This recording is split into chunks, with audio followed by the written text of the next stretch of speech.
Быйыл Башкортостандың халық ядысыһы Зәйнәп Биишеваның 7-10 еллыгына арналган саралар республикабыз кимәлендә киң билдәләнелә. Ядысының туган ерендә оның исемен мәңгеләштерү буенча 2 зур сара булып узды. Күгәрсен районы хакимияте һәм Башкортостан Республикаһының Мәгариф министрлыгы игълан иткән Биишева укудары фәнни-гамәли конференциясына йомгактар яһалды.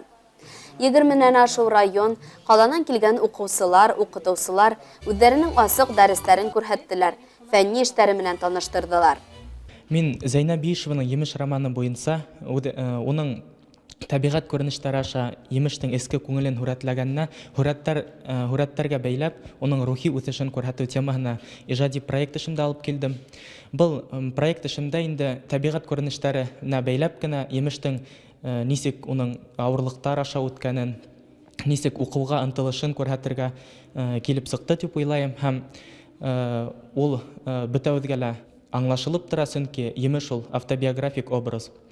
Был проектты эшләгәндә беренче емеште укыным һәм ундагы Зәйнәп Биишеваның нисек табигать күренешләренең һүрәтләү осталыгын алып язып алдым һәм конкрет эпизодтарды алып, ана шуларга һүрәт төшердем һәм емештең нисек яктылыкка, яхшылыкка, хатта матурлыкка баскыч буйлап өскә күтәрелгәндә итеп һүрәтләргә тырыштым. Чөнки шул емеш романында ул бит инде автобиографик образ, шуңа күрә ул үзенең исбатлаулары буенча нисек бала сактан, нисек үскән һәм ниндәй авырлыктар уга туры килгән, тормыш ниндәй һынаулар биргән, шуны күрһәтер өчен емеш образы иң яхшыһы дип уйланым. Был конференция үткәне бик яхшы дип уйлыйм һәм ошондай конференцияларда күбрәк үткәрһәләр яхшы булыр иде, чөнки безнең буынга ошо башкорт язучыларының ниндәйдер әсәрләрен белергә, мотлак уларның биографиясын өйрәнергә кирәк дип уйлыйм.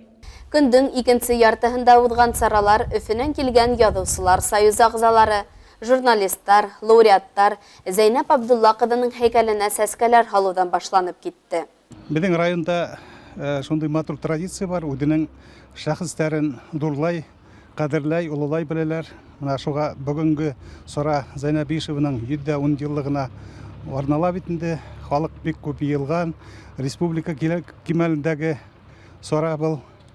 Әйтергә кирәк, Зәйнәп Биишеваның әсәрләрен пропагандалау буенча, аның әдәбиятка һөю, тәрбияләү буенча халык арасында район җитәкчелеге, мәгариф бүлеге бик зур эшләр аткара. Төрле менә бүгенге программаны алып карак та бит инде шул программалар күренә, безнең әдибебезнең эшен, аның мирасын яшь буынга пропагандалау буенча эдмәдлекле матур эш алып барыла. Район мәдәният һарайында узган тамашала әдибәнең иҗатташ дуслары, тугандары, авылдашлары, уның иҗадын һөючеләр катнашты. Зәйнәп Биишева безнең башкорт әдәбиятының олуг шәхесе. Уның бөеклеге әле елдар үткәстә күренә һәм базыклана барасак. Чөнки капылгына уның иҗадына дүйім байқау яһаганда ла, уның иҗадының конкрет хезмәтләрен, конкрет шәхестәрен, айрым-айрым әсәрләрен асып бетү мөмкин түгел. Шуңа күрә елдар үткән һайын Зәйнәп Биишева безгә яңнан-яңа хезмәтләре менән асыла. Файыла узгарылган күргәзмәлә кунаклар язучының иҗадына һәм тормыш юлына багышланган әйберләр белән якындан таныша алдылар. Бик зур рәхмәт үзебезнең районга, үзебезнең ерлегебезгә, үзебезнең халкыбызга. Зәйнәп апайның шундый иҗатын, матур итеп күрһәтә белү, бер үзебезнең халыкка гына түгел, дигәннәргә лә матур итеп күрһәтә белү, ул безнең районга рәхмәт әйтеп торганы гына. Районга, укучыларга, бөтәһенә лә зур рәхмәт. Шулай дәвам итәйек. Тамаша залында узган кисәне Зәйнәп Биишева исемендәге премияны тапшырудан башлап ебәрделәр. Быел был мәртәбәле премия исемлегенә тагы 3 кеше исеме индерелде. Улар арасында Күгәрсен хәбәрдәре район гәзитенең хәбәрчесе Гөлдар Абдуллина, Башкортостандың Мәгарифте үстерү институты ректоры Рамил Мәҗитов һәм тел белгесе профессор Зәйнәп Биишеваның 2 туган кустыһы Әкрәм Биишев. Кыдганска каршы Әкрәм Гыйбадулла улы безнең араларда юк инде. Шулай ук тамаша барышында Биишева укудары конференциясында катнашкан иң яхшы фәнни эштәр авторларына иттәлекле бүләктәр, мактау кагыҙҙары тапшырылды.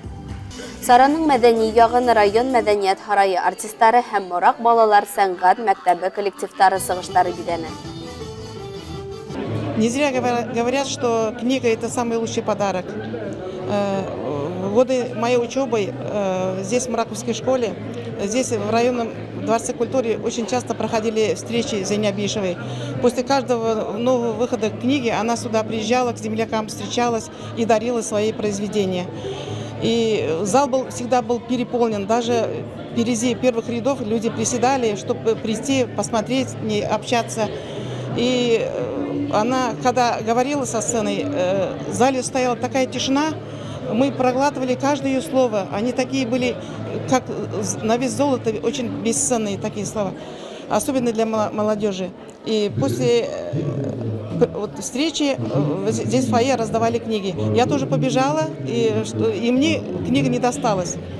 Я взяла какую-то книгу такого же размера и пошла на сцену, потому что она там раздавала еще автографы. Прибежала, книгу подавали в открытом формате, и она обложку посмотрела, это, говорит, не моя книга, это, говорит, другого писателя. Я говорю, а мне, Зейна Папай, книга не досталась. Она нагнулась, из сумки достала книгу и написала: «Дорогой Гульдар, с пожеланием удачи». И я сегодня вот стою на этой сцене и очень рада получать. Вот это звание лауреат мне дорого больше всего тем, что когда-то вот подаренная книга с пожеланием удачи, наверное, вот привели к тому, что я сегодня вот стала новым лауреатом этой премии. Очень рада, благодарна всем, кто меня выдвигал и кто вручил.